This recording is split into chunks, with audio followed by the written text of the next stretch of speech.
প্রজাপতি নিয়ন্ত্রিত লক্ষ লক্ষ সৈন্য সামন্ত নিয়ে ছুটে গেল সেই দেবীর দিকে।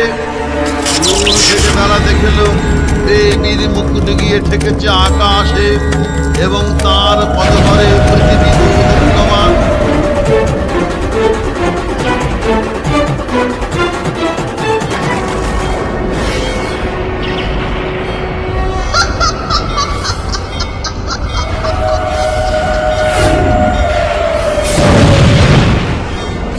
শোনো অসুর, যদি প্রাণে বাঁচতে চাও তবে অবিলম্বে অমরাবতী ত্যাগ করে পাতালে চলে যাও, নচেত আমি সমগ্র অসুরকুল বিনাশ করব। আমি রম্ভপুত্র মহিষাসুর, ব্রহ্মার বরে অজেয়, সেই আমাকে নাকি বধ করবে এক সামান্য নারী?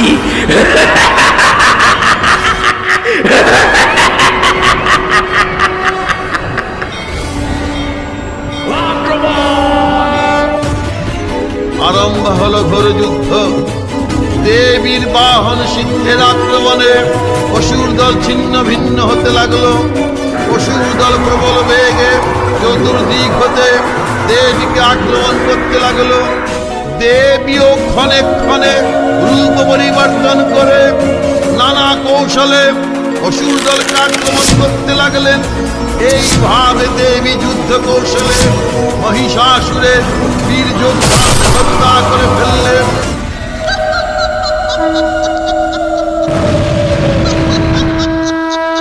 তখন মহিষাসুর ভয়ঙ্কর মহিষ মূর্তি ধারণ করে দেবীকে আক্রমণ করতে লাগলো। অম্বিকা প্রবল বেগে মহিষাসুরকে করলেন প্রচন্ড আক্রমণ।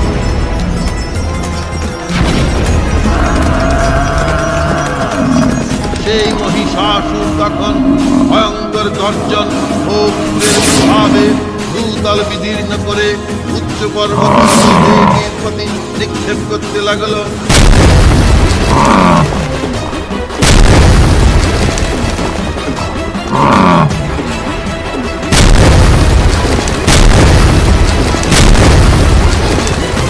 সেই মহিষাসুর কখনো সিংহমূর্তি ধারণ করে, কখনো বাঘমূর্তি ধারণ করে, কখনো বাঘমূর্তি ধারণ করে দেবীকে আক্রমণ করতে লাগলো। মহিষাসুরের ক্রমবর্ধমান তাণ্ডবে ঊর্ধ্বস্থ দেবগণ ভীত বিস্মিত হলেন।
তখন দেবী চন্ডিকা অমলপান পাত্র হতে পুনঃ পুনঃ দিব্য শিরা পান করে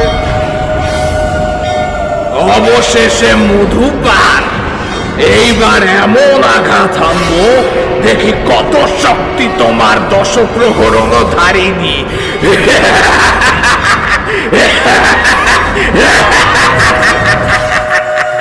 রে মূর্খ, যতক্ষণ আমি এই মধু পান করি ততক্ষণ তুই আস্ফালন কর। গর্জ গর্জ ক্ষণং মূঢ় মধুযাবৎ পিবাম্যহম ময়া ত্বয়ি হতেত্রৈব গর্জ সঞ্চাসু দেবতা।